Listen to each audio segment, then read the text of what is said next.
ಚಿಂತಾಮಣಿ ಧ್ವನಿಗೆ ಸ್ವಾಗತ. ಕೋಲಾರ ಕ್ಷೇತ್ರದ ಕಾಂಗ್ರೆಸ್ ಅಭ್ಯರ್ಥಿ ಗೌತಮ್ ಪರವಾಗಿ ಡಿ.ಟಿ. ಶ್ರೀನಿವಾಸ್ ಹಾಗೂ ಪೂರ್ಣಿಮಾ ಶ್ರೀನಿವಾಸ್ ಯಾದವ ಮುಖಂಡರ ಜೊತೆ ಬಿರುಸಿನ ಪ್ರಚಾರ. ರಾಜ್ಯದಲ್ಲಿ ಕಾಂಗ್ರೆಸ್ ಅಧಿಕಾರಕ್ಕೆ ಬಂದು ಏನೂ ಅಭಿವೃದ್ಧಿ ಮಾಡಿಲ್ಲವೆಂದು ಬೊಬ್ಬೆ ಹೊಡೆಯುತ್ತಿರುವ ಪ್ರತಿಪಕ್ಷ ಬಿಜೆಪಿಗೆ ಕಣ್ಣಿದ್ದು ಕುರುಡಾಗಿದೆ. ಮಹತ್ವರ ಸಾಧನೆಗಳು ಮಾಡಿರುವುದು ಕಾಂಗ್ರೆಸ್ ಸರ್ಕಾರವೆಂದು ಕಾಂಗ್ರೆಸ್ ಹಾಗೂ ಯಾದವ ಸಮುದಾಯದ ಮುಖಂಡ ಡಿ.ಟಿ. ಶ್ರೀನಿವಾಸ್ ಹಾಗೂ ಮಾಜಿ ಶಾಸಕಿ ಪೂರ್ಣಿಮಾ ಶ್ರೀನಿವಾಸ್ ಅಭಿಪ್ರಾಯಪಟ್ಟರು.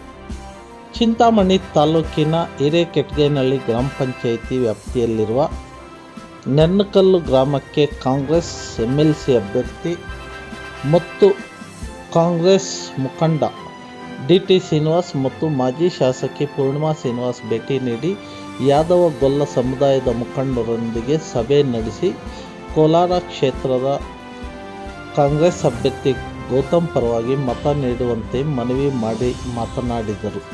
ದೇಶದಲ್ಲಿ CET ತಂದಿದ್ದು ಕಾಂಗ್ರೆಸ್ ಸರ್ಕಾರ, ಆಹಾರ ಭದ್ರತೆ ತಂದಿದ್ದು ಕಾಂಗ್ರೆಸ್ ಸರ್ಕಾರವೆಂದರು.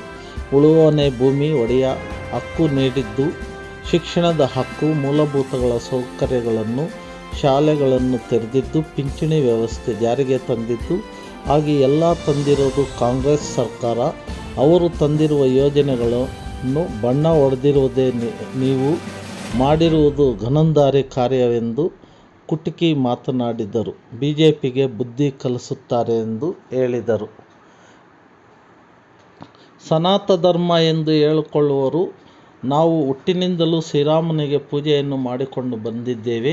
ನಮ್ಮ ತಾತ ಮುತ್ತಾತಂದರ ಕಾಲದಿಂದಲೂ ಪೂಜೆ ಪುನಸ್ಕಾರಗಳು ಮಾಡಿಕೊಂಡು ಬಂದಿದ್ದೇವೆ ಎಂದು ಅಯೋಧ್ಯೆಯಲ್ಲಿ ಶ್ರೀರಾಮ ಮಂದಿರ ನಿರ್ಮಾಣದ ವಿಚಾರವನ್ನು ಮುಂದಿಟ್ಟುಕೊಂಡು ದೇಶದ ಜನತೆಯನ್ನು ಭಾವನಾತ್ಮಕವಾಗಿ ಪ್ರಚೋದಿಸಲು ಹೊರಟಿರುವುದು ನಿಮ್ಮ ದಿವಾಳಿತನವನ್ನು ತೋರಿಸುತ್ತದೆ ಎಂದು ಆಕ್ರೋಶ ವ್ಯಕ್ತಪಡಿಸಿದರು.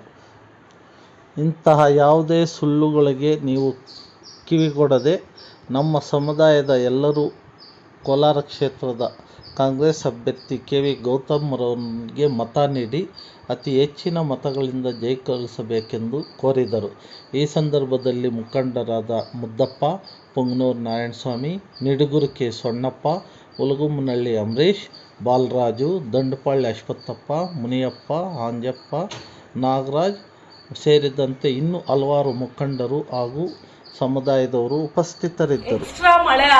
ಹೆಚ್ಚು ಮಳೆ ಆದಾಗ ನಮಗೆ ಒಂದು 100-120 TMC ನೀರು ಶೇಖರಣೆ ಮಾಡ್ಕೊಳ್ಳಿಕ್ಕೆ ಆ ಡ್ಯಾಮ್ ಕಟ್ಟಬೇಕಾಗಿರುವಂತದ್ದು. ಆದ್ರೆ ಅದಕ್ಕೆ ಇನ್ನೂ ಪರಿಸರ ಇಲಾಖೆ ಯಾವುದೇ ಒಂದು ಸಭೆ ಮಾಡಿ ಒಂದು ಒಮ್ಮತವನ್ನ ಕೊಡ್ಲಿಲ್ಲ. ಯಾರು ಮಾಡ್ಬೇಕು ಅದನ್ನ? ರಾಜ್ಯ ಸರ್ಕಾರ ಮಾಡುತ್ತಾ?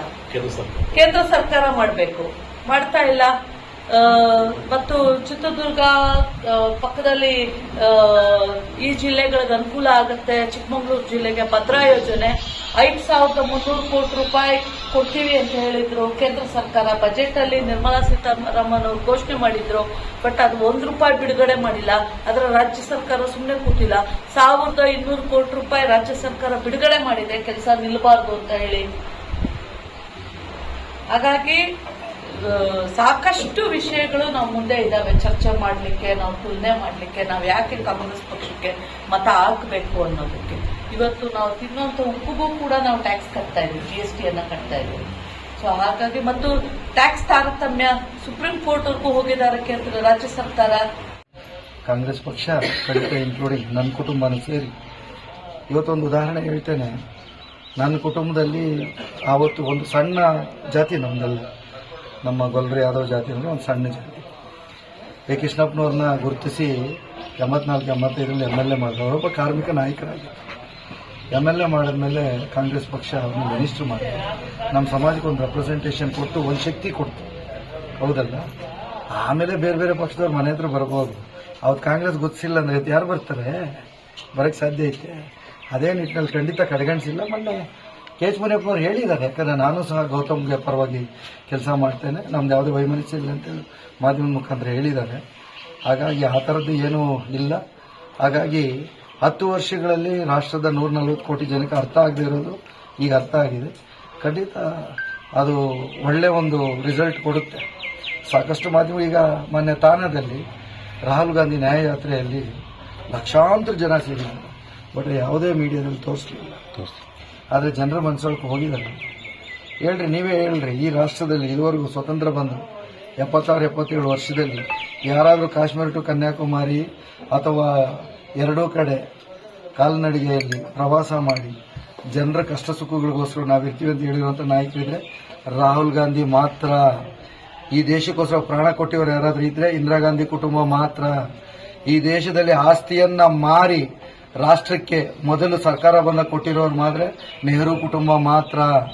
ಈ ತರ ಏನೂ ಮಾಡದೆ ಇರೋರು ಇವತ್ತು ಏನೇನೋ ಮಾಡ್ತೀವಿ ಅಂತೇಳಿ ಸುಳ್ಳು ಹೇಳಿದ್ರೆ ಅದು ತಪ್ಪಾಗುತ್ತೆ. ಯಾಕಂದ್ರೆ ಹಿಂದುಳಿದ ವರ್ಗದವರು ಅಂತೇಳಿ ಹಿಂದೆ ನಾವೆಲ್ಲ ವೋಟ್ ಹಾಕಿದ್ವಿ. ಅವ್ರು ಹಿಂದುಳಿದ ವರ್ಗದವರು ಅಲ್ಲ ಅಂತ ಹೇಳ್ಬಿಟ್ಟು ಸರ್ಟಿಫಿಕೇಟ್ ತಗೊಂಡು ಬಂದಾಗ ಇದುವರೆಗೂ ಯಾರೂ ಬಿಜೆಪಿ ಪ್ರತಿಕ್ರಿಯೆ ಮಾಡಲಿಲ್ಲ. ಯಾಕೆ? ಇದು ಪ್ರಶ್ನೆ ಮಾಧ್ಯಮ ಮುಖಾಂತರ ನಾನು ಹೇಳಲಿಕ್ಕೆ ಇಚ್ಛೆ ಪಡ್ತೇನೆ. ಮೋದಿ ಅವರು ಹಿಂದುಳಿದ ವರ್ಗದ ನಾಯಕರು ಅಂತೇಳಿ ನಾವೆಲ್ಲ ಕುಡ್ಕೊಂಡು ವೋಟ್ ಹಾಕಿದ್ವಿ. ಅವ್ರು ಹಿಂದುಳಿದ ವರ್ಗದ ನಾಯಕರಲ್ಲ ಅಂತೇಳಿ ಅದು ಬಂದಿದ್ದು ಚರ್ಚೆಗೆ ಬನ್ರಿ ಅಂದ್ರೆ ಯಾಕೆ ಯಾರು ಚರ್ಚೆಗೆ ಬರ್ತಾ ಇಲ್ಲ? ಬಿಜೆಪಿ ಎಲ್ಲೋಗಿದ್ದೀರಾ ನೀವು? ಬನ್ರಿ, ಪ್ರೂವ್ ಮಾಡ್ರಿ. ಹಾಗಾಗಿ ಈ ತರ ಸುಳ್ಳುಗಳು ಜಾಸ್ತಿ ದಿವಸ ಉಳಿಲಿಕ್ಕಿಲ್ಲ. ಯಾಕೆಂದ್ರೆ ನಾವು ಚಾಮಾರಿ ನಾನು ಬಂದೆ ಅಂತ ಹೇಳಿದ್ರು. ಆ ದಿನಾಂಕ ಅದನ್ನ ನೋಡಿದ್ರೆ ಅಲ್ಲಿ ಚಾ ಅಂಗಡಿನೇ ಇರಲಿಲ್ಲ ರೈಲ್ವೆ ಸ್ಟೇಷನ್. ಅಂದ್ರೆ ಎಂತ ಸುಳ್ಳುಗಳು ನಾವೆಲ್ಲ ನಂಬಿಟ್ವಲ್ಲ. ಹಾಗಾಗಿ ಜನ ಇನ್ನು ಖಂಡಿತ ನಂಬಲಿಕ್ಕೆ ಸಾಧ್ಯ ಇಲ್ಲ, ನಂಬೋದು ಇಲ್ಲ. ಬದಲಾವಣೆ ತರ್ತಾರೆ. ನಮ್ಮ ಮುನಿಯಪ್ಪಣ್ಣ ಸಾಕಷ್ಟು ವಿಚಾರ